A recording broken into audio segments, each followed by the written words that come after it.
96% in the African continent. There have been bottlenecks to this. So what have those bottlenecks been? What do we think is driving the vaccine nationalism globally that we've seen? And how can Africa develop vaccine sufficiency in the long term? What are the disparities that we are seeing between countries themselves in the African continent in terms of distribution and access to the vaccination? And what is the correlation between a low vaccination rollout and the emergence of the new variants or the COVID-19 pandemic that we are seeing? So we'll have our panelists who will guide us and who will engage with us during this conversation. First is Dr. Catherine Chibutungi. Dr. Chibutungi is on our screen there, you'll see her. She's the Executive Director of the African Population and Health Research Center, APHRC. In 2018, she was elected as a Fellow of the African Academy of Sciences, and in 2019, she was selected as a Job Lunge Chair at the University of Amsterdam, a position in which she investigates chronic disease management in African countries. She is the co-director of the Consortium for Advanced Research Training in Africa, a program that seeks to build and strengthen the capacity of African research leaders, and she has trained more than 230 PhD fellows in African universities. As you can tell from that she is a child of Africa and her heart is in Africa. Second panelist, the only gentleman on the list, Dr. Gedinji Gitahi. Dr. Gitahi is the Group CEO of Amref Health Africa, where he joined in 2015. He is the former co-chair of the UHC 2030 Steering Committee, which is a global World Bank and World Health Organization initiative for universal health coverage. He has recently been appointed as the co-chair Strategic Advocacy Committee for PMNCH and a member of the Unilever Sustainability Advisory Council. He serves in a number of other boards, like the Board of Directors at the Standard Group in Kenya, Board of Trustees of Safaricom Foundation, and Governing Board of the Africa Centers for Disease Control and Prevention, that is the Africa CDC. He is a member of the Commission of Task Force on Africa's COVID-19 response. He is a passionate advocate for pro-poor universal health coverage. Daktari, welcome to the webinar. Then last but not least, joining us from Abuja is Dr. Ayodi Alakija. She's the co-chair of the African Union's African Vaccine Delivery Alliance. She serves on the Global Advisory Board of Women Lift Health and is a chief strategist, Convince Africa. She's a published researcher and in collaboration with the World Health Organization and UNICEF, has led multi-country behavioral health surveys across several nations in the Pacific region. She's also the founder of the Nexus Hub, an innovation center, research, social development, and emergency response unit for the West African Sahel region, headquartered in Abuja, Nigeria. Welcome everyone, all my panelists, to this conversation where we look forward to an engaging 1.5 hours on the continent. For all our participants, you can tweet us or you can engage with us on Facebook at APHRC. Our hashtag is vaccine equity. This vaccine is just one E, vaccine equity, and the other hashtag is vaccines work. If you look at the chat box, we have indicated for you what those hashtags and our social media handles are so that we are able to engage with you. On the webinar, you can post your questions on the Q&A option of the webinar so that we are able to track your questions. You can channel your questions to any of the panelists, or you can just post your questions and we'll be able to give any of the panelists to answer those questions. So after that long introduction, let me start this by asking my panelists. We have a target of reaching 30% vaccination goal in Africa by the end of 2021. What is the likelihood that we will get to this target? Let me start with Dr. Gedinji. Thank you. Thank you, Doc. And I know these opening remarks. Very nice to be here with Catherine and Jody, both my very good friends. And I think the only thing I would like to say in opening is that we have already missed the 10% vaccinated target for September, 30th September. That has been missed. And by far, only about 15 countries were able to actually meet that target, only about 15%. No, 15 countries so far out of the total member states of the continent. We are likely to miss the end of year 30%. Very likely we'll also miss the 70% for next year, June, unless things change drastically. So for me, I would say that we are unlikely to meet the 10%. We are now at 4.57% of fully vaccinated. Since vaccine started, I don't see us moving from that to 30% within the next 3 months, considering all the challenges we'll discuss here. So I would bet that we won't meet that target unless things drastically change. And it's highly impractical based on the current situation. Not very encouraging. Not Look at all. at the future. Okay. Maybe Catherine and Yodi are more hopeful than I am. Let's hear from Catherine. No, I was going to say that's, okay, sorry, happy to be here and thanks for that question. I was going to say that on a scale of 1 to 10, I'll probably give it a 2 or a 3 probability of getting to that target. And one of the reasons is if you look at the way vaccination is happening on the continent, all the countries which have vaccinated more than 10% of their population are tiny little countries with 1 million, 2 million, less than 1 million.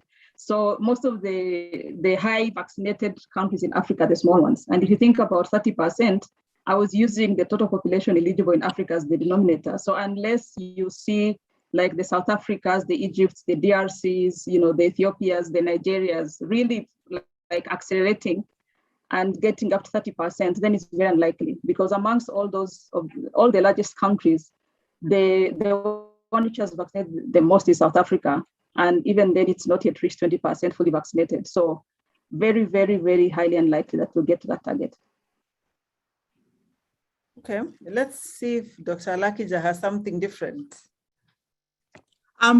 Thank you very much, Mercy, and it's wonderful to be with you and with Dr. Gedinji and also with Dr. Catherine. It's great to be in an African conversation about Africa. I have to say, no, we are not going to reach that target. I don't really need to go any further than that. The previous speakers have said it all. What the shame, however, is the fact that there isn't more effort being made from the high-income countries of the world to ensure that we can reach that target, that we still remain in this environment of vaccine apartheid, of vaccine nationalism, of the haves and the have-nots, where I think 50% of the vaccines have been administered, at least that's been done in about 3 or 4 countries in the world, most of them high-income countries, with the exception, I would say, of India. So the outlook for Africa is poor. I agree very, very strongly with what Catherine said just now about the small countries. And not only just is it the small countries, but also a lot of the North African countries, a lot of the sort of more middle income Africa countries, Morocco often, and Tunisia and countries like that account for the greatest number of people vaccinated. So when you correct for Sub-Saharan Africa, the percentage is actually much, much lower. South Africa being the outlier in that. And I mean, South Africa, we have to say, whatever anybody wants to complain about, the fact that the president there has shown leadership and was also chairing and leading some of the wider Africa for efforts and was part of the conversation to purchase vaccines has very much played in their favor. Because for instance, if I talk about Johnson & Johnson vaccines across the continent, the deal that was done for Africa to purchase Johnson & Johnson vaccines in terms of the delivery of those vaccines to the continent this year, 50% of the vaccines that will be produced by Johnson & Johnson this year, yes, in a South Africa plant, will go directly to South Africa. And the rest of us, 53 or 54 countries, whoever has signed up, will share the leftovers. Okay. So those are very important points to put forward. Thank you very much, Mercy. Thank you, all my panelists, and I'm sure we'll get to the details of that. So let's go back to the basics. When we're looking at the COVID-19 situation, the pandemic in the continent, in terms of infection rates, the waves that we are seeing. For example, Kenya is predicted to have another wave in November, for example. There have been variants and, everything that has been happening around this pandemic in itself. Where are we, Dr. Chibutungi?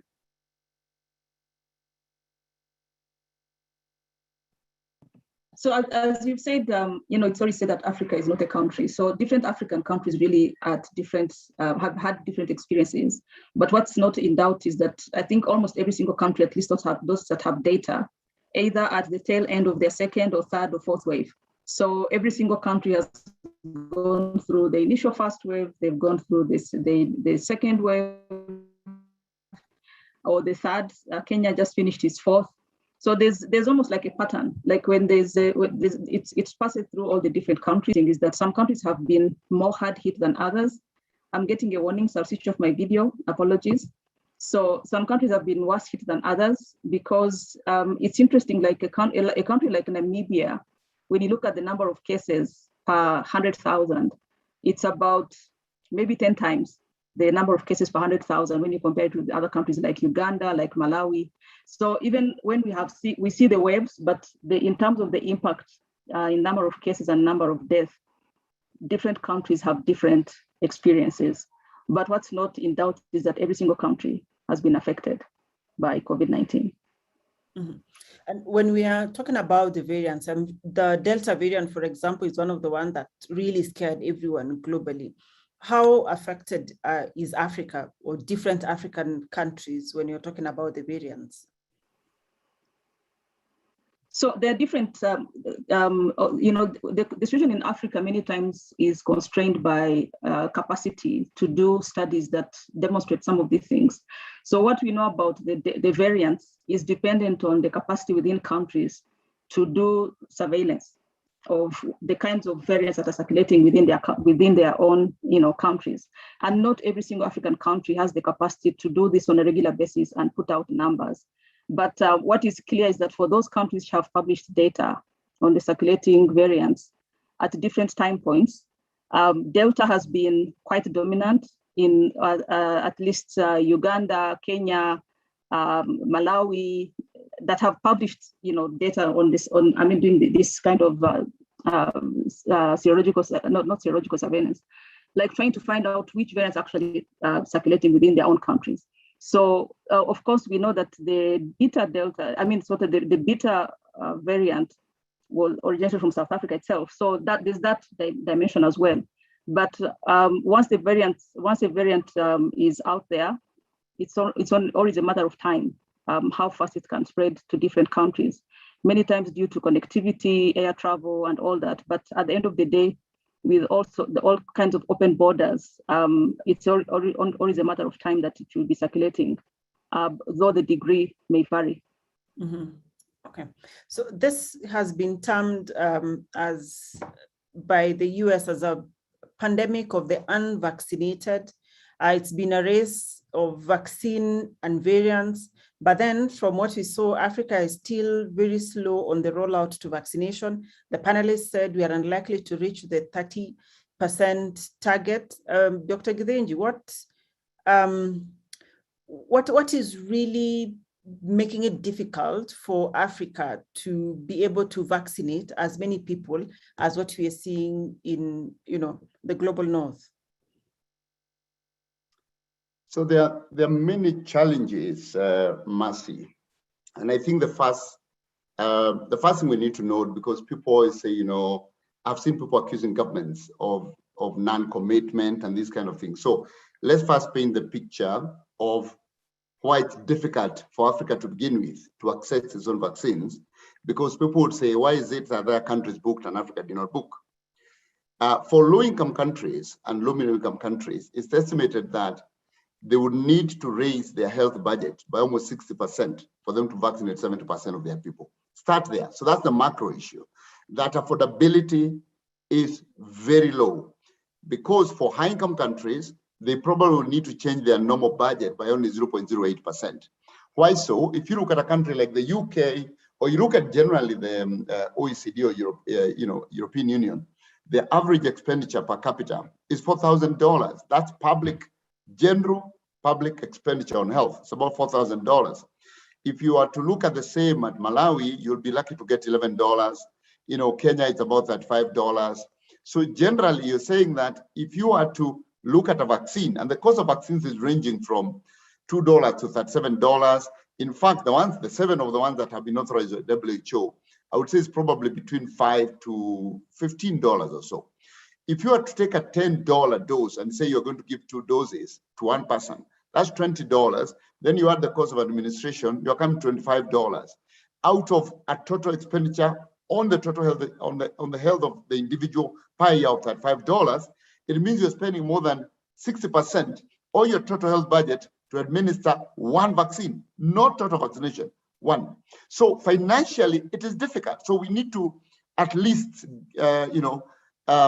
spare some slack for the African governments, and also not only Africa, even low-income countries in South America and Asia. So that's number one. So because of this, they were not in a hurry to book because they didn't have the finances to book. Number two is that the vaccines were being booked by cash, money that was available. So the rich countries have booked. If I look at just high-income countries, I was looking at some data here, that the high-income countries, out of all the vaccine purchases or purchase agreements that have been done, the high-income countries have covered 342% of their populations through their booking arrangement, their purchase agreements. And a lot of these are basically options, advanced market commitments. So these are doses that have been purchased, pre-purchased with financial guarantees. Even if they haven't been delivered, they are committed, the orders are committed. So any manufacturer who has a contract out of this huge commitment, their first priority is first come, first served. So they'll supply the high-income countries because the orders are already made. So that then ask the question, how much has been pre-purchased by by low-income countries? It's about 3.76% of the current purchase agreements are actually pre-purchased by low-income countries. So there is obviously now this advanced pre-purchase, which was not an available option for the low-income countries. So the final point then to answer your question is that it's a supply issue, that African countries are struggling to get supply. The largest supplier of vaccines to low-income countries, especially in Africa, not only for COVID, but even for under 5 vaccines, is the Global Vaccine Alliance. And the Global Vaccine Alliance is not a country. So people shouldn't say, why is Africa dependent on this and that? It is a multilateral platform where countries, including African countries, put in money so that there is joint purchases of vaccines, joint commitment, joint agreement to the pharmaceutical companies, joint security, and then deliver the vaccines to the countries. And Africa is a big beneficiary, and of course other countries as well. In this particular case, the biggest hope for Africa, other than the Africa Union, which had also been struggling to get vaccines, has been COVAX. COVAX is holding $10 billion for purchasing vaccines. Out of that $10 billion, they have actually pre-purchased $4.5 billion. But because the $4.5 billion was pre-purchased after the queue was already full by high-income countries, then COVAX has to wait. This where the challenge is. Africa Union has to wait because you book, then you're told first come, first served. So until the rich countries can hold up their moral duty, their moral international duty, and say we have vaccinated a significant part of our population, US 55%, UK 65%, Europe, around again 65%, have received full vaccination. Until they can uphold their moral duty and say, let us get out of the queue position we are holding, allow COVAX to now access the next doses that have been manufactured, allow Africa Union through Harvard to receive, then provide the low-income and middle-income countries as we wait for more manufactured doses, for us to go for third dose, for us to go to the low-risk populations. Then we are going to continue in the challenge we are in unless there can be rapid acceleration of manufacturing, and that's not going to happen overnight. We have seen Moderna, for example, commit $500 million to come manufacture vaccines in Africa. That's going to take 2 to 4 years to do, so it will not even be useful for this pandemic. We appreciate the gesture, but it's not going to be used for this pandemic. We have seen arrangements to try and manufacture in Africa. They are not going to solve the problem we currently have. So the way to solve this problem is, number one, scale up the release of vaccines and put the low-income country mechanisms ahead. Secondly, share licenses so that existing manufacturing plants that have capacity, whether they're in Africa or not, can start to accelerate production through licensing, voluntary or otherwise, so that we have more doses to be available to the entire world. So that's the long and short of why Africa is where it is.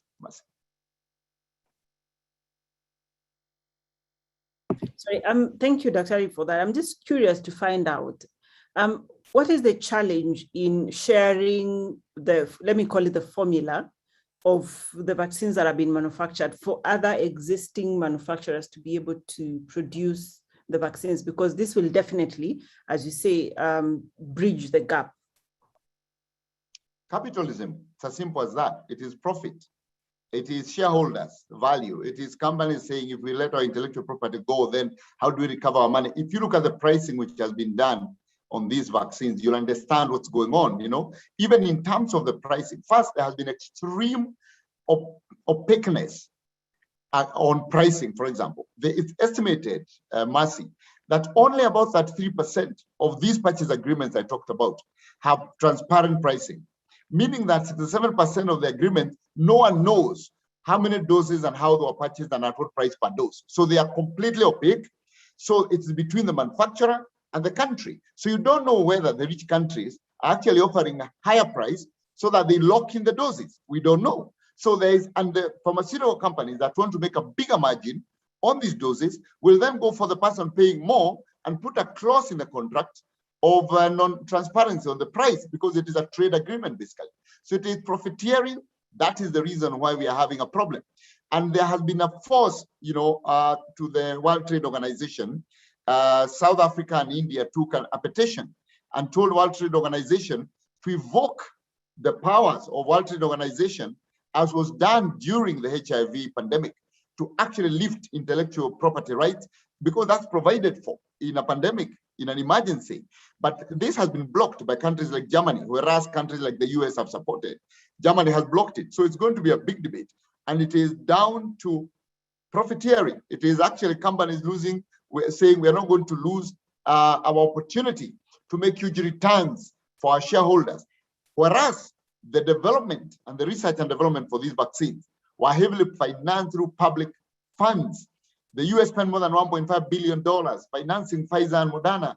The UK also spent a lot of money financing AstraZeneca research and development. So it is actually immoral, it's profiteering. And this is why if we don't get a breakthrough for sharing of licenses, then we have to continue calling for a suspension of TRIPS. That's the only way. And they can't come through back door by Moderna saying we are going to manufacture, we are going to invest 500 million. So don't force us to release our intellectual property. We'll invest 500 million in 2 to 4 years for other vaccines because it will be too late for the COVID-19 pandemic. So this is the issue: profit, capitalism, and ethics. Mm-hmm. So we have a long way definitely to go to have people see the bigger picture about, you know, saving everyone else, because unless everyone is safe, we are not all safe. So let me hear from Dr. Alakija, because we definitely, as a continent, need a long-term solution to the issue of vaccine access, vaccine acquisition. We really need to be self-sufficient as a continent, right?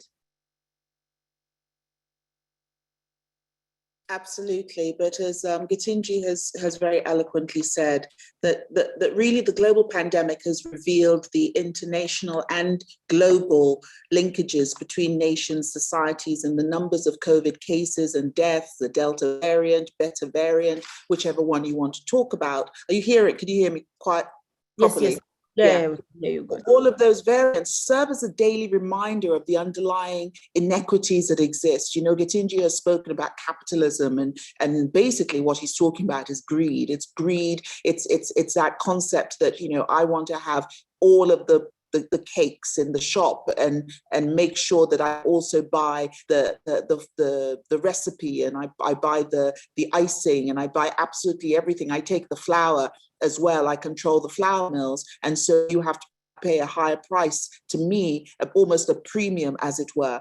So that exist because of these connections around the world, the way the global north has typically, you know, played charity with the global south, and we've accepted it. You know, we here around this table, those of us who are watching, those of us who call ourselves health leaders, have typically, until this pandemic, I would argue, haven't fought back hard enough, because even that power imbalance of, it would mean that potentially your grant won't get funded because it is the global north that funds the grants for research for Catherine, or that funds, some of the activities of Gedinji's group. And, it's about power and it's about money. And you talk about how get out of this. We can't get out of it without talking about the power imbalance between the global north and the global south, because so many are able to bounce back quickly for reasons that Gedinji has very eloquently described. They could afford the vaccines. They could afford to push the prices up if they needed to. America is buying vaccines like they're buying toilet paper. At the moment, it's like the toilet paper hoarding scenario, while some other countries are unable to. So, I mean, as the world rolls out vaccines and we see this underlying inequity being exacerbated, we're now seeing a world where we have the haves and the have-nots, where Africa is very clearly, from the numbers you gave earlier, being left behind. And how do we deal with this current situation? And then how do we go forward into the future? I think Gedinji started to hit on it. We need to strengthen our own governance. I'm not even going to start with health. I'm going to talk with governance on the continent. I'm going to talk about us holding our leaders accountable. Why is it that the Abuja Declaration for 15% of health budget has not been met yet? Why is it that those of us on the continent who are agitating for vaccines should also be agitating for the Abuja Declaration? Many of you don't know about it. It was a meeting, I don't know, however many years ago, which basically said that all countries should have a certain percentage of their budget spent on health. That is how Africa is going to avoid situations like this in the future. It's going to start with our leaders. It's going to start with leadership. It's also going to start with us looking global north in the eye and saying, no, we are not going to accept this. We are not going to be treated like second or third class citizens. We're not going to be left to the back queue. I was in meetings at the very beginning of this pandemic. I hosted a meeting actually at Wilton Park in February of this year as vaccines started to roll out. And in the lead up to that meeting, I had to have interactions with donors, with some of the donor countries that are the ones who have purchased and are hoarding vaccines as we speak today. And in those interactions, some of those people actually said to me that, no, Dr. Alakija, we don't want you to expand your ambition for Africa to have more than 20% of vaccines because we think you already have problems in Africa. So really, you don't really need vaccines. To this matter. So you are saying that our lives don't matter? You are saying that we shouldn't aim to vaccinate more than 20% of our people, even though people may die in their thousands, hundreds of thousands, because the life of an African is less than the life of somebody in the global north? Is that what you're saying to me? And then he stopped and he started. I think my British accent had confused him a little bit.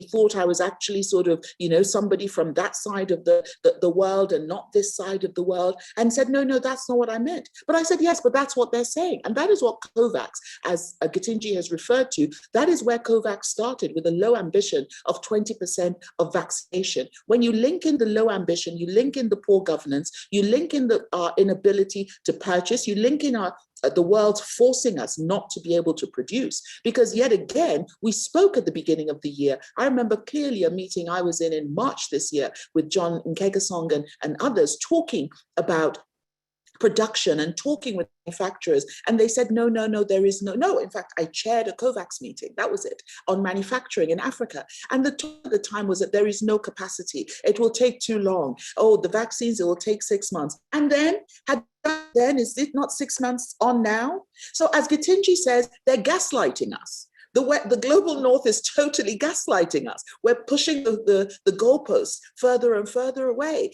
and saying, well, it's too late. Okay, now we're promising we're going to manufacture on the continent so that we don't get the technology transfer that we need, so that we do not become self-sufficient. Because ultimately, at the end of the day, what is going to stop our people from dying, be it from malaria, be it from HIV, be it from tuberculosis, be it from COVID or any other deadly pathogen that is coming our way, it is going to be self-sufficiency and our own destiny, health security, held firmly in the hands of Africans. I will stop there for now.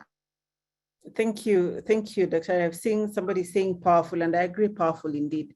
But so is the AVAT, the African Vaccine Acquisition Trust, likely to lead us in the right direction? I listened to the African delegation, and they met the DG WHO, and Strive was talking about, as a continent, we are not asking for donations. Donations are welcome, yes, but we are looking at, standing on our own 2 feet, being able to carry our own weight. Will the AVAT then be the step in the right direction towards self-sufficiency in the long term, not just for COVID-19 vaccines, but looking ahead, the infections or the transmittable infections that we have and any other pandemics that may come in future? I'm not sure I can answer that question because I believe I was traveling and in Coventry when they were having some of those conversations. So I don't really know how that, I was traveling in various parts of the UK. So I know how that particular structure works per se. I think when you talk about wider governance issues, AVAT, AVDA, which I co-chair with John and Kegasong, COVACT, or I forget what it's called, which is led by Professor Salim Karim. Those are the 3 pillars of the Africa sort of COVID strategy. The first one is to do with the genomic sequencing and the trials, which Catherine was referring to earlier when you were asking about the Delta variant, and that is COVACT, that's what it's called. And it's chaired by Professor Salim Karim of the US and, the South Africa, and his colleague from Senegal. AVAT is led by, Strive Masiyiwa, Afrexim Bank, and a couple of others. And they really just came together, to my understanding, to purchase vaccines on behalf of all of African countries. It is not an institution. It is a group of concerned people involving an institution trying to come together to purchase vaccines. So that cannot be the answer going forward. We need strong institutions. AVDA, which I co-chair with John and Kegasong, is about the delivery of vaccines. I call it getting back vaccines from ports into arms when they arrive in countries. And we've already had some success because initially when COVAX were delivering vaccines onto the continent, that COVAX was dropping them at the airport. As we say in my country, let me say it in Nigerian parlance, here your vaccine, vaccine don't reach your airport. What do you go do with them? We don't know. And that was basically that was what was going on then. Countries were, you heard about the ones from Malawi that had to be thrown away, etc. Nobody was making any effort. Gedinji has told you what the cost is. Who go carry arm from airports? Who go carry arm, put them inside my arm? I don't know. The government say they no get money. This is what we were dealing with at the time. So we fought hard in advocacy, yelling, shouting. There's some people who are really sick and tired of me and my voice right now because I have shouted, I have shouted that it's a lie.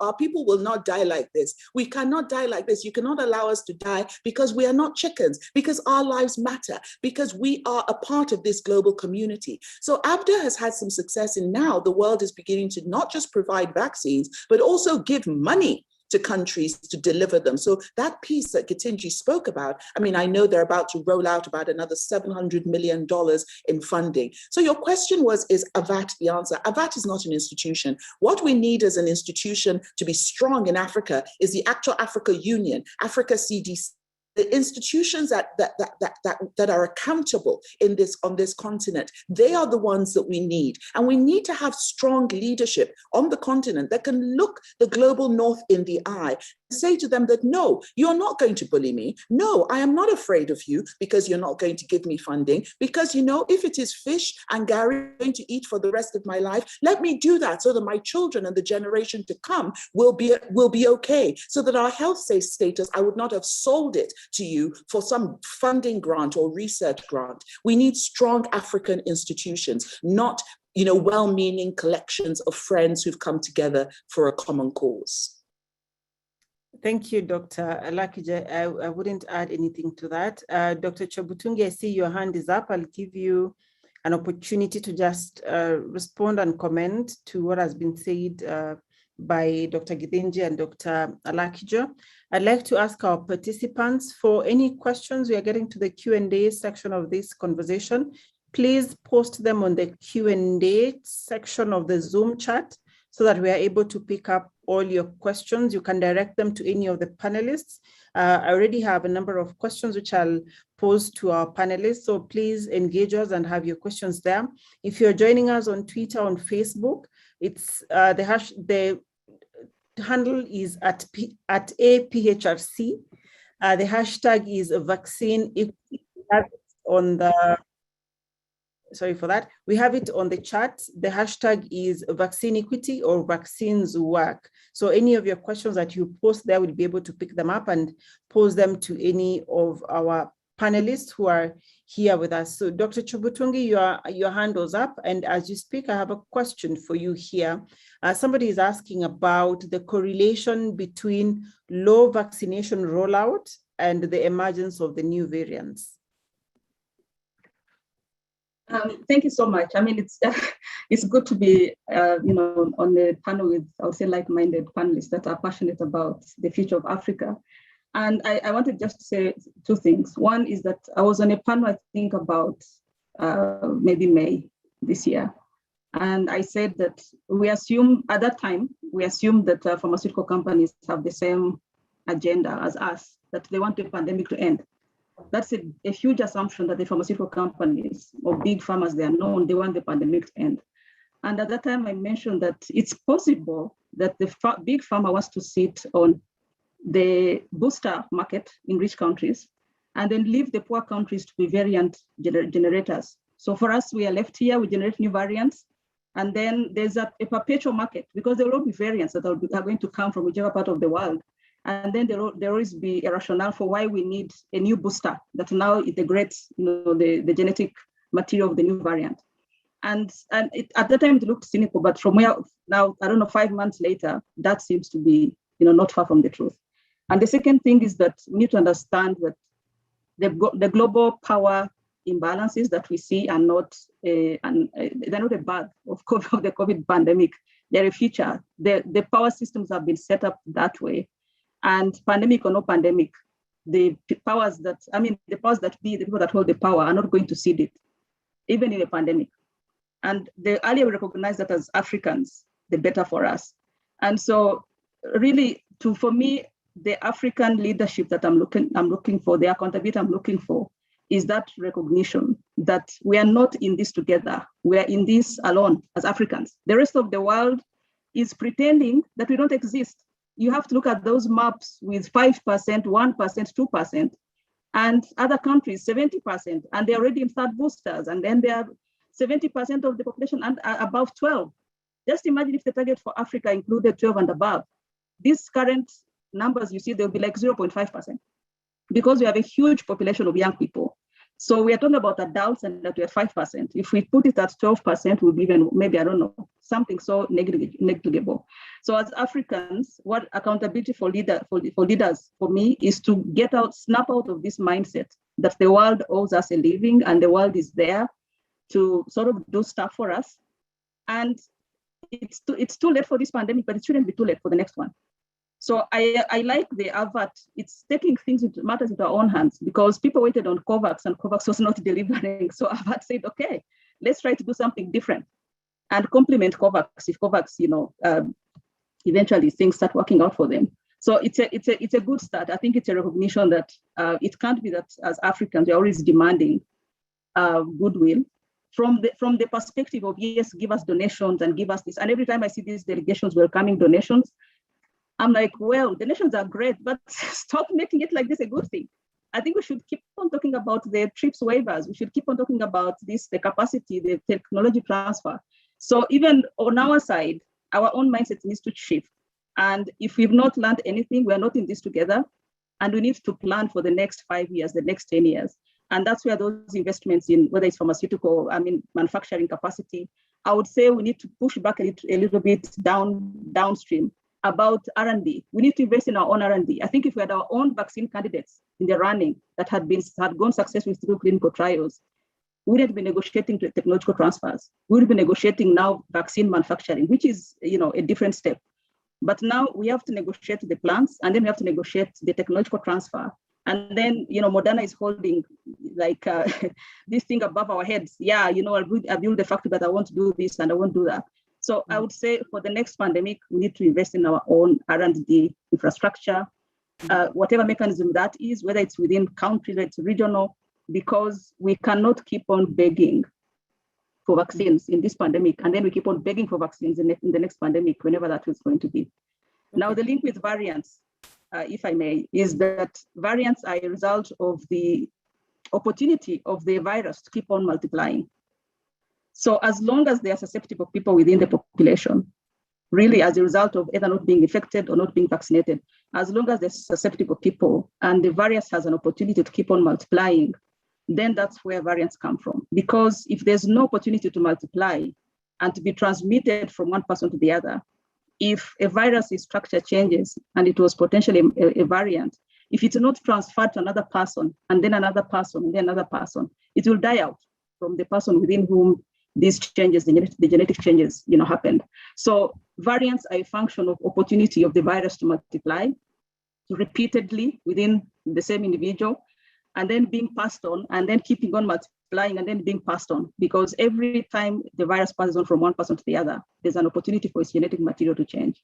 So without vaccination, and as long as the virus is circulating within our populations, then variants, as night follows day. Right now, Delta is the one, but possibly before long, there'll be something that is going to come up. Mm-hmm. Thank you, Dr. Chibutungi. Dr. Gedinji, I see your hand up, and then I'll come to Dr. Alakija. There's a question there that I've seen you've marked, you'll answer it. But so for Dr. Gedinji, there's a question about African self-sufficiency. So the question is, how do we develop this self-sufficiency if there is such limited funding for research and development in the African continent? As you give your remarks. Well, thank you. Actually, that question sets up what I wanted to say, because I want to complicate the conversation, and I like doing that. So let me complicate the conversation. That the lovely conversation we are having about the independence, economic independence of the continent will not happen without very critical changes. And I think one of them is what Yodi was talking about governance. So that's major. That's a major issue. But we know also that within 54, 55 member states, there is a varied view of what governance is. So that's a big challenge that we have, big challenge that Africa needs to address. Now, but let's not talk about challenges. Where's the opportunity? The opportunity is that Africa is a market of 1.3 billion people, and it's going to be a market which may then, come back to the point I was going to say later, or 2.5 billion people by 2050. So the key question is, right now as we speak, the countries that have purchased vaccines from Abbott, majority have had to take loans from World Bank. That's the reality. They have actually taken debt. So whereas the Abbott is a good initiative that shows Africa can do something, we can do something, we can get together and do something for ourselves. We have to look, as we say now that I saw, Dr. Yodi talking a lot of pidgin. Let me say what we say in my language. When things are very difficult, we say, let's meet at the back of the tent. So Africa needs to also meet at the back of the tent and ask each other, what are we going to do about the structural challenges that we have? Because it's important for us to have national continental pride, but we have so many challenges, and I'll show you, one or two right now. The second thing is policy coherence. You have a continent of 1.3 billion people divided into 55 different jurisdictions, depending on who you're talking to, that each of them has a different mobile telephone company, that has a visa system, that has a regulatory framework of its own, that even if Catherine and our research team was to discover a vaccine in Uganda, you can't go to Senegal, you can't go to Mali, you can't go where until you spend money to get those people to travel to the factory, look at your vaccine, you pay them $2 million or whatever amount for them to say, yeah, we approve your manufacturing site. It is difficult. It is so difficult. Whereas we have this continental pride and national pride, it's so difficult. So the most important thing that I want to submit here is that Africa must pay attention to the macro issues. And those macro issues are policy coherence. We must make the Africa Continental Free Trade Area work so that we have one tool market. So far, only 22 countries, I think, or 25, have actually ratified the Africa Continental Free Trade Area.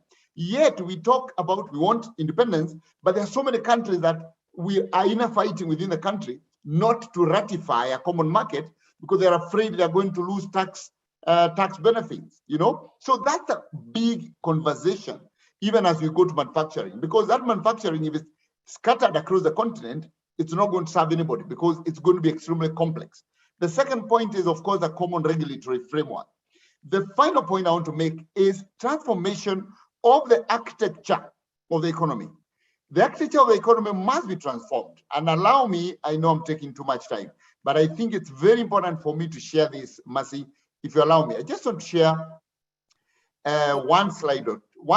So go ahead, please. I hope you can hear me. So this is our continent. This is our beautiful continent. Our beautiful continent has 17% of the world's population. 17%, growing at 2.3% every year. Yet it has 2.7% of the global production, global economy. If this economy in Africa was to grow at 5% every year, and the rest of the world was to grow at 3%, Mercy, it would take us 90 years or 70 years, something like that, for this 2.7 number to move to 10% of the global economy. So we have a structural problem, but that structural problem is based on our population and our population growth, an area that occupies a lot of Catherine's time. Okay. Now, if you look at that, just that architectural issue with our socioeconomic macro issues, and then you come down here and you look at this very quick calculation that Netherlands has half Sub-Saharan Africa's GDP, and yet it has only 17 million people. Sub-Saharan Africa has 1 billion people. I'm looking at SSA, I'm leaving out North Africa, and yet it has only double the economy of Netherlands. Okay, so even if you are to collect taxes, which is necessary to provide public goods, social services, like we are discussing here, and you collect taxes at an equal rate of 25% from each of these three economies, including Dubai, Middle East here, and then you allocate 15% Abuja, you'll end up with a per capita allocation of $64 per person. Okay, whereas you'll end up with almost $2,000 and $4,000 in Dubai.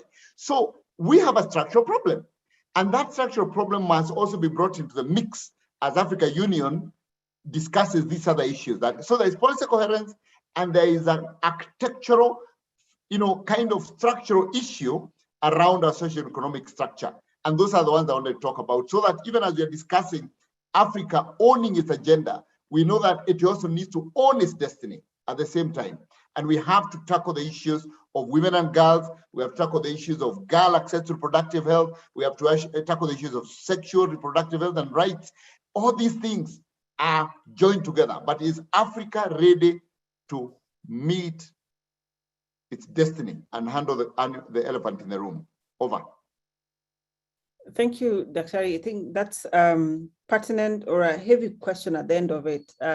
We need to rethink and relook at what we are doing as a continent. Dr. Alakijo, I see you have earmarked 2 questions. I was actually going to send them your way. Has the US government invested in Africa CDC? And then talk about the relationship between vaccine equity and health security and what this really means for the African context. Doctor, you're still on mute.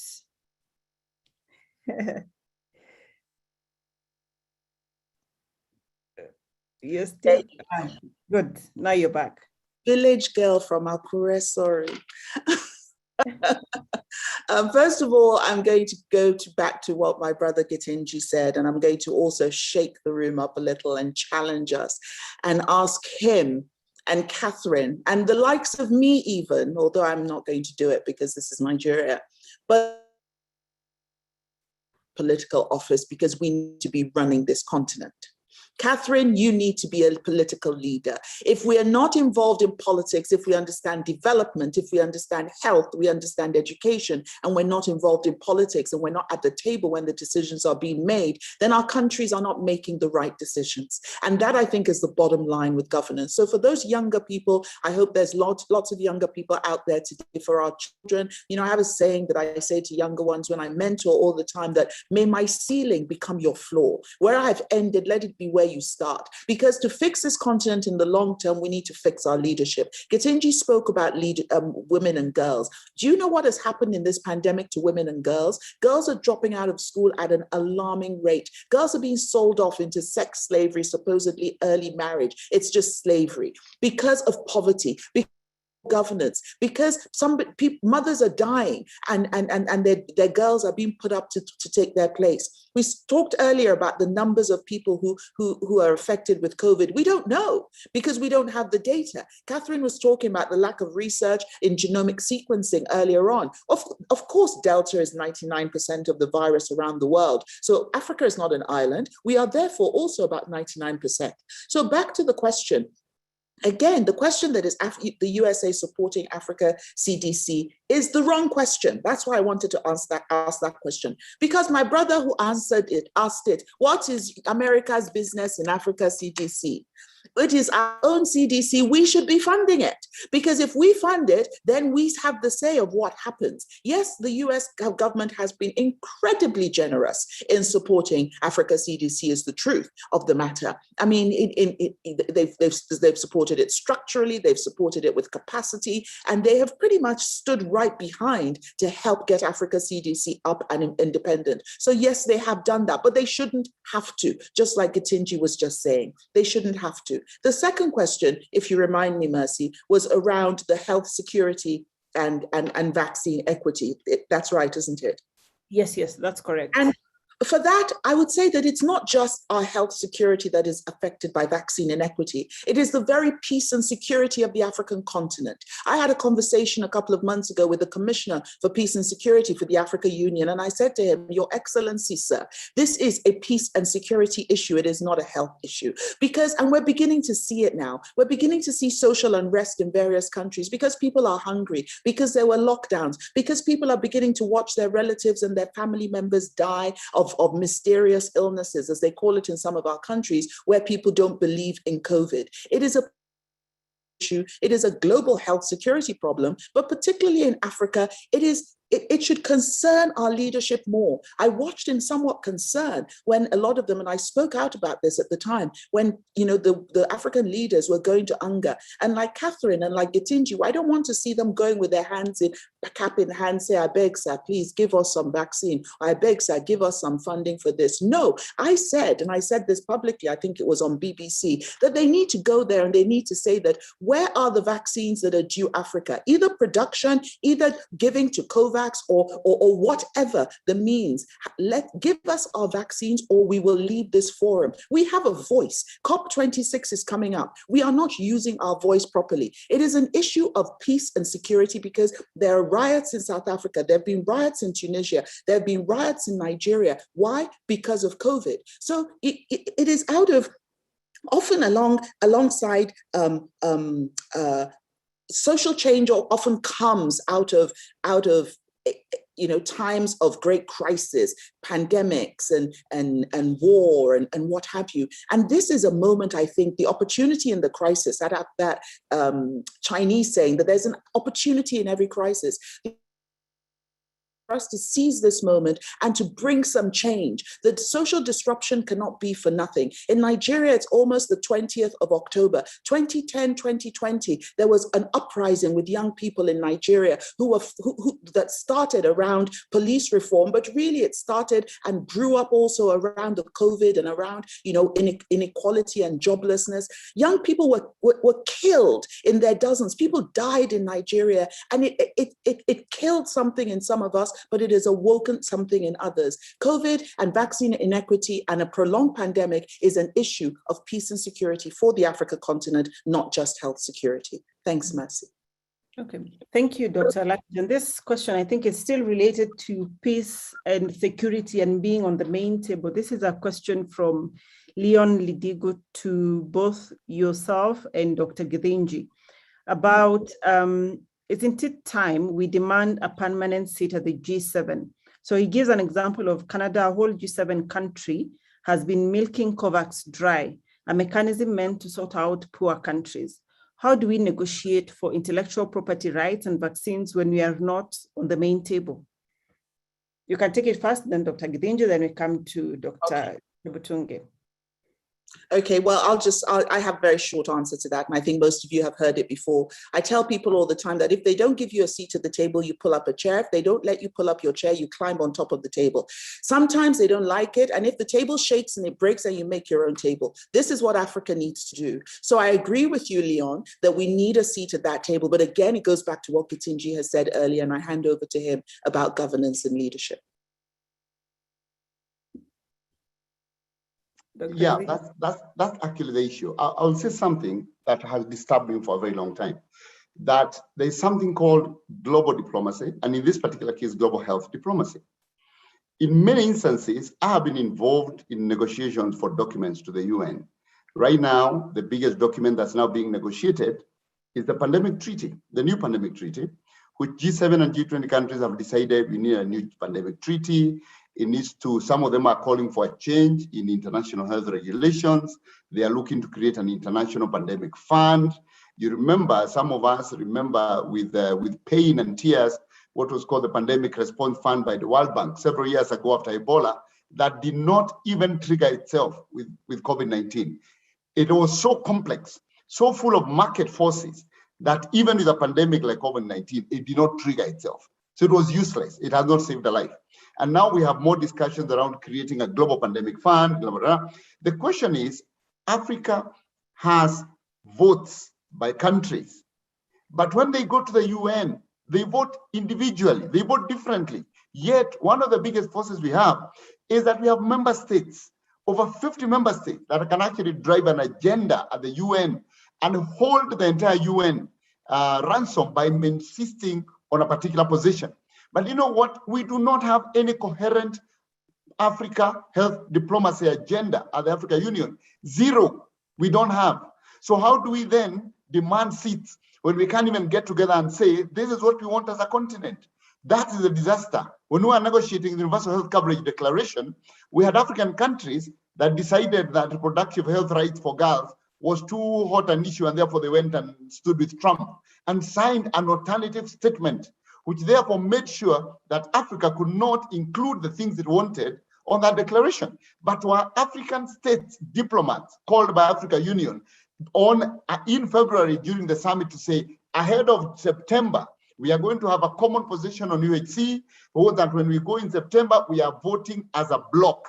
Nothing at all. So even as we demand these positions, we must start back at home and ask ourselves, how do we leverage the asset of multiple member states in decision-making in WHO, in decision-making in the UN? We cannot continue to be individual countries. And that is the policy coherence I was calling about earlier. Thank you, Daktari. And as we discuss the global issues, there are questions about understanding of the COVID-19 vaccination in Africa. There's a question about Tanzania, people still not believing on COVID itself, on the vaccination itself. There's a question here about, have we done enough to educate our communities on the COVID-19 pandemic? What can we do to ensure communities understand the dangers of this pandemic so that they can get vaccinated? There's also the question about, yes, we're talking about vaccine equity, but have we discussed about vaccine uptake in hard to reach areas and informal settlements? What additional efforts can be done to reach this target population? So I guess the question is, yes, we can talk about, availing vaccines, having vaccines here, but do the people who need those vaccines demand for them and actually show up for vaccination? Have we done enough to do that education and make sure people understand that, this disease is actually here and it's affecting us, not just on our health systems, but also other aspects of life, as we've seen? I think I'll start with Dr. Chibutungi on that one. I mean, that's an interesting question. And what I would say is that there's a saying that communication one of the biggest problems with communication is the assumption that it has taken place. So governments have tried their best. They are communicating. The question is whether communication is happening, because at least I think there's need for more. It can't be enough. And I always get amazed when I encounter people who are still asking questions that in my view were answered like last year, like in February. So depending on where you are, depending on the kinds of resources that you have, you might think that there's too much information about COVID-19, but for somebody else, there's just not enough. So countries cannot stop to communicate, and perhaps they need to find other modalities of communicating. So that's one thing. But the second thing is that when you think about vaccine uptake, and how it's influenced by vaccine supply and the things we've been talking about, it can be a sort of a cycle. Because for any new innovation, there are people who just run, they're waiting for the vaccine to arrive in the country, and the next day they were in the queue. Whether they were eligible or not, they were there. Every innovation has early adopters. They'll just take the vaccine. They are convinced they don't need any more information. But that's a very small part of the population. There's another part who is waiting for that early adopters to see what happens. So if I'm an early adopter in my family, people are waiting to see, did I get side effects? Did I die of the clot? And if it doesn't happen, then some of my cycle might be convinced to take the vaccine. And then there's another group, which is the largest proportion of the population, waiting for the first two groups. They want to wait 1 month, 2 months, and then be convinced that nothing has happened, and then they will take the vaccine. Now, we're talking about a situation where, for instance, in Kenya, only 5.8%. Maybe these are only early adopters. And the second circle of people who would have taken the vaccine will not even gotten there. So when you think about what countries can do, countries are trying. They're trying to do all sorts of things, but there's a limit how much you can do in terms of sensitization, even for uptake of the vaccine, when you don't even know which vaccine is coming tomorrow. You don't know if they bring 800,000 doses, are they going to bring another 800,000, and when are those doses going to come? If you send them to Nairobi, and then what will happen to the ones in Kajiado? If they're in Kajiado, are you going to withdraw them? So they are really, I think, in my view, from where I see it, governments have tried, but they've been completely disrupted and constrained by this global supply chain problem. If every country in Africa had received 10 million doses in March or May of this year, I can bet most of them would have used those doses. But you receive 1 million, then the 2 million which are supposed to come don't come. What are you supposed to do? You can't keep on telling people get vaccinated when the vaccines are not there. Mm-hmm. And then when they come, you send them to one place, it's 170,000, 800,000, 400,000. It's ridiculous. It's very difficult to run a vaccination campaign with this kind of uncertainty and unpredictability. But of course, countries shouldn't give up. This is the context in which we are. So they need to figure out which kind of approaches they can take, with these constraints that you promise people the vaccines don't come and you have to explain why the vaccines didn't come. So really, it's like we've been set up to fail. Almost, that's almost what I see. That African countries, we are always the ones who don't know how to do things, and how could we fix this vaccination thing? It's like we've been set up to fail. It's like a self-fulfilling prophecy. Deprive them of a supply and then watch how they fail, and then say, yeah, we told you they wouldn't do this. But other than that, I think countries need to be innovative. This is the situation we are in. Find ways of reaching hard to reach for communities, find ways of communicating in different ways, and keep on communicating, because we're still far from saturation of information, at least for the average person on the street. My encouragement is that conversations such as this means there's hope. There are, thought leaders, there are serious leaders in the African continent who have seen the problem and are willing to lend their voice to get solutions. Dr. Lakijo, I saw your hand up, and I'll ask you one final question. And this is from Tian about CSOs, civil society organizations. What would you say are the top 2 things CSOs and activists must have in the next few months of this year? And what opportunities exist to advance an equitable agenda that they should mobilize around? Thanks for that question. Hi, Tian. That's a tough one. I'm going to give a typical Yodi answer. Courage. You need courage in the next few months, because CSOs are really our voice. The civil society organizations are going to really need to fearlessly stand up to what is coming and what is currently ongoing. I am worried, I'm very concerned. I heard Catherine talk about a wave expected in November. I don't think we have seen the worst of this yet. I really don't. And already we're unable to measure just how bad it has been. But I think as the effects of the previous waves and as the effects of vaccine inequities, neither of my colleagues have yet mentioned that I will reach into, is the fact that we now have some people vaccinated mixing almost with zero social distance. Unvaccinated. Catherine alluded to how variants develop. I mean, I am worried that our variants in Africa will have grandbabies before anybody is able to do the genomic sequencing to determine what exactly is going on, because we don't have diagnostics in many places. We don't have therapeutics. We don't have oxygen. We don't have testing.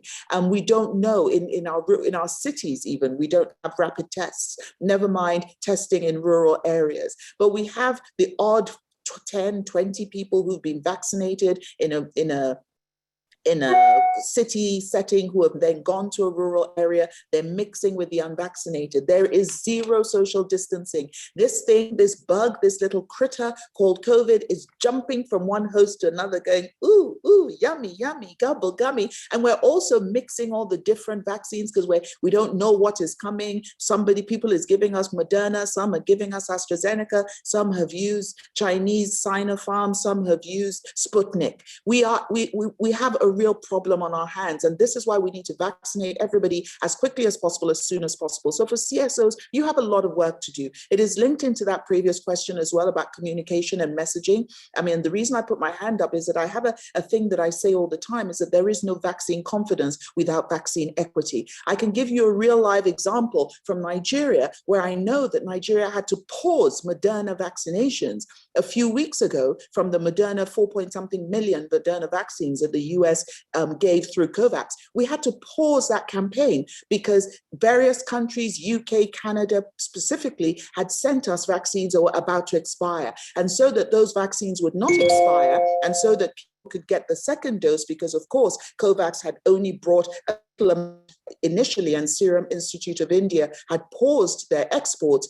we had to suspend Moderna, again, back to Gedinji's point about the strength of health systems and financing for health systems, so that we could then try and give people the second dose. This is what causes vaccine hesitancy. We can't say, I mean, there was something totally egregious that Albert Bourla of Pfizer, the CEO of Pfizer, said the other day. It was so egregious, it just was unbelievable. Basically talking about how Africans couldn't handle.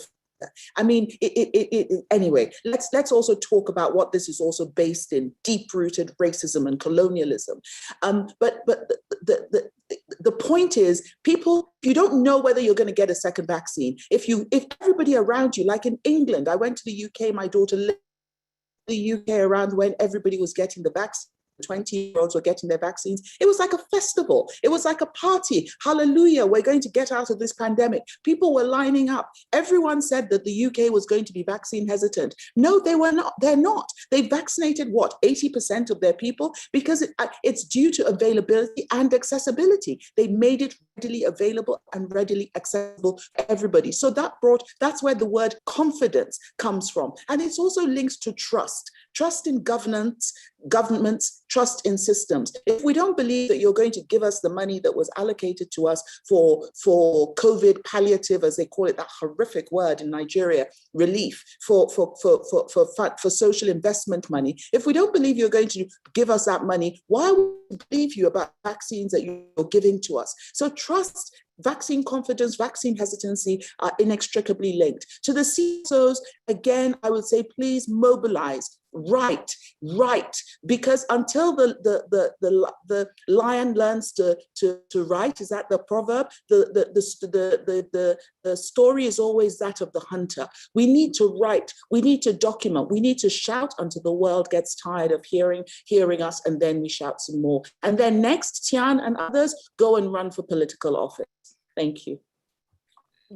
Good challenge there, Dr. Alakija. And I see Dr. Gedinji on chat has mentioned that CSOs and individuals must raise their voice, and there's a petition which you can access. He has put the link there.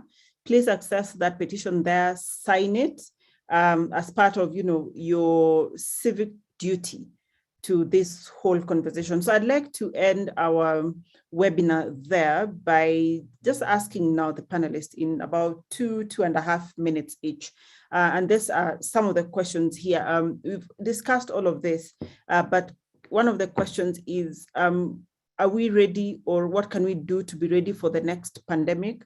Are these organizations, the Africa CDC, AVAT, and all of these people coming together for vaccine sufficiency, is it one of the ways that will make us ready for the next pandemic? Basically, what next for the future after all of these conversations? So I'll start with Dr. Chibutungi, then Dr. Gedinji, and finally, Dr. Alakija, as your final closing remarks. I think coming from a research background, what I'll say is that I'll keep on saying it, and I'll keep on saying it. We need to invest in really research and development for Africa, because research and development has many, many other benefits. It may not give us a COVID vaccine, but it may give us a treatment. It may give us a therapeutic beyond the other value that it brings to society. And I think African leaders need to see research and development as an engine and as a driver of economic development, because not for things that COVID does and disrupts everything, but also that in itself, as a sector, as an industry, it has a potential to drive economic development. So I think we can only prepare for the next pandemic if we invest, and we are better prepared than this pandemic found us. Thank you. Thank you very much. Invest, be better prepared. Dr. Gedinji? Thank you, Mercy. I think the first thing that I would like to say is that Africa needs to realize it doesn't exist. There is no place called Africa. There's only a landmass. There are 55 countries. And until those realize that, then they start to get together to form a continent. Right now, in my view, it's a landmass. I've never heard people saying, I'm going to South America. They say they're going to Brazil, they're going to Mexico. But I hear a lot of people saying, I'm going to Africa, as if there is Africa International Airport somewhere. So even as you look at the things we need to do that Catherine is talking about, Africa needs to realize research. It's actually country by country. Until the African Union can actually create a continent for us, in which case countries now get together with a common research agenda. And you may find that Algeria is handling NCDs, but South Africa is handling communicable diseases. Another country is handling, this and that. And then all this is being shared. Right now, we are too fragmented to call ourselves a continent. So that's the starting point, in my view, that we don't exist. It's a landmass that happens to be countries close to each other. But I also want to mention that the conversation you had earlier around hesitancy, Africa has consumed 77% of the vaccines delivered to the continent. 77%. There is actually no issue of demand. The issue is an issue of supply. If you look at the US has much higher hesitancy. The vaccine acceptance in the US is around 65%, the acceptance. And yet they're holding a huge amount of vaccines and going to third doses. And yet they have an acceptance below 70%. In Africa, we've consumed 75%. And in many countries, actually vaccine acceptance is around 80%. So the headlines should move away from which country did not, had a problem with vaccine acceptance, which country had a few doses that were expired. Actually, in the vaccinology, it is known that vaccine wastage can range from 10 to 50%. Some vaccines are acceptable to have a wastage of 50%. So when you lose 16,000 in one country, how does that become a headline in global newspapers? It is because the narrative is being shifted deliberately, as the colleagues were saying earlier. It's being shifted to say Africa cannot deliver vaccines. Therefore, all this noise about vaccine equity and justice is irrelevant. The final point is that we must also call out the vaccine injustice, because it's creating lack of confidence. When the UK released a statement saying we won't recognize your vaccination program purely because of travel restrictions, it affects confidence in some people. So we must call out this vaccine injustice. Those are the things I would like to say in closing, Marcia. And thank you very much for this session. Thanks to Yodi, thanks to Catherine. Fantastic conversation. Thank you. Thank you very much, Daktari. And Dr. Alakija, your comments, what next for the continent? What have we learned from this pandemic to prepare us for the next one? We have learned that we're on our own. Number one. I think that's the first thing we've learned. We've learned that we're on our own, and we've learned that unless we get on top of the table, shake it and break it, nobody's going to care whether we live or die. So it's not just that matter, it's that African lives matter. And we need to really start to shake that. Gedinji has just said that Africa does not exist, and that he has a very good point there. But then also, I've just seen a question talks about, does AU have the capacity or the will to lead these conversations? So I think until we coordinate better as a continent, we're not going to be able to achieve the leverage that we should have. Our geopolitical strength as a continent is massive. We don't understand ourselves, the power that we have inherent within us, within our nations, and within us as the individual nations, and within us as a bloc. I stand here as a Nigerian and I say that yes, my own country is punching way below her weight in this. So what next is we need to recognize who we are, because until we look into the mirror and know who we are, we don't understand who we can be. And we need to see that to address the inequality inherent in the global health system, we have to rebalance the power structures that underpin this. To rebalance those power structures. There was a question in the chat earlier from Tian, how do we continue to relate with the global norm aid? It is by rebalancing those power structures. Requires both a bottom-up approach grounded in the experience, the voice, and the ideas of not just our generation, but the generations coming behind us. Then it requires a top-down approach that Gedinji has spoken to beautifully about governance, changing the power structures from within. We need to agitate so that COVAX is not just a bunch of middle-aged, mostly white men telling us in Africa what we need and how many vaccines we need. The global health leaders of the world do not just have to come from the global north. We need women. We need youth. We need the full experience of who we are as a global community. And if we don't have that, there is no health justice, there is no equity, and there will be, I rather fear to say, there will be no progress towards the SDGs, and climate change will remain a myth. Thank you very much for having me. It's a hard stop for me because I have another meeting right now. It's been wonderful to be so happy to see Catherine and my brother Gedinji. Thank you. Thank you. And thank you, Dr. Can I have Lucky. 30 seconds to say back to what everyone has said here, that Yes. Africa's civil society must rise up. And this is why we've started this petition as an African civil society organization, because a lot of our advocacy comes from Northern organizations. So we'll never give the voice on what matters to us. So let us start to create our own advocacy platforms. So if you're a civil society organization or you have access to many, share that link so that we raise as many African voices to demand vaccine justice, not just to wait for Northern organizations to create, this and this alliance. Let's do it from our continent. Let's do it from here. And I shut up now. Thank you. But Gedinji, the Africa you fight for will fight against you. Oh.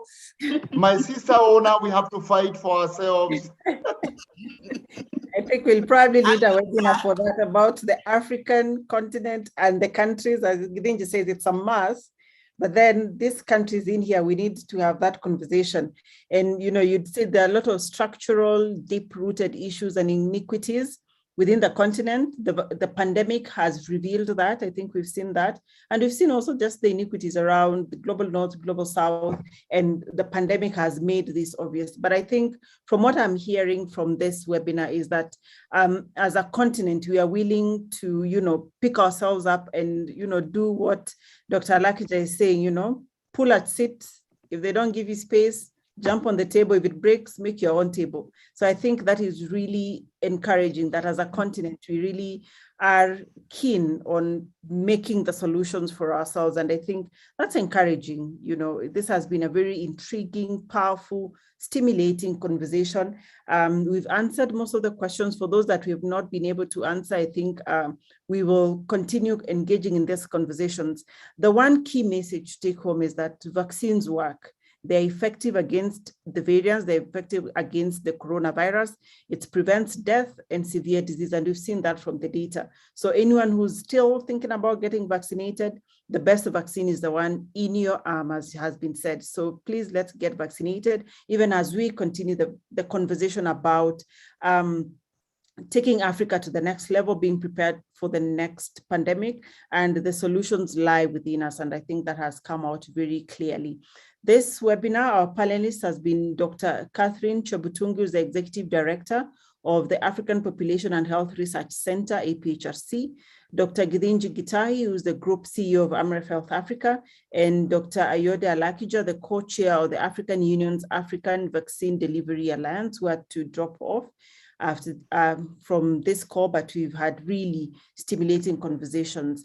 You can continue engaging with us at APHRC on Twitter and Facebook. The hashtag is Vaccine Equity or Vaccines Work. Vaccine Equity, Vaccines Work. We can continue having that conversation offline, even as we end this webinar. APHRC will send the recording of this webinar so that you're able to refer back. You're able to see some of the questions that were answered, and you're able, to be up to date and even reflect back on this conversation. Thank you very much for being engaging, for all your questions. It has been wonderful. It has been my pleasure to host you. My name is Dr. Mercy Korir. I wish all of you a good day, a good evening, and a good afternoon from wherever part of the world that you're joining us from. Thank you. Goodbye, everyone. Thank you, everyone. Bye-bye.